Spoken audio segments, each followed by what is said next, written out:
We all use echocardiography and depend on it for our patients, but the question is it useful for screening in the general population?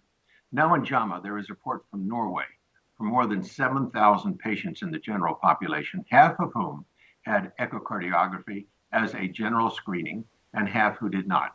And then 15 years later, they looked at the outcomes. The outcomes, candidly, are a bit of a surprise. The bottom line here is there was absolutely no difference in outcome concerning mortality or incidence of cardiac issues, myocardial infarction or stroke. Echocardiograms were evaluated for the usual kind of suspects: aortic root dimensions, whether or not there was valvular disease, dimensions of the left ventricle and function of the left ventricle, and presence of atrial fibrillation. And despite knowing what was going on in some of those patients, there was no difference in outcome.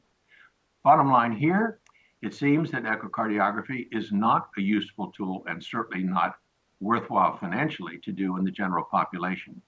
On the other side of this question is something that is not answered in this report, and that is for high-risk populations, such as athletes who are at risk for sudden death, is it useful? Because Italian data have shown that it may be. More on this, I'm sure, to come. For CardioSource, I'm Peter Block.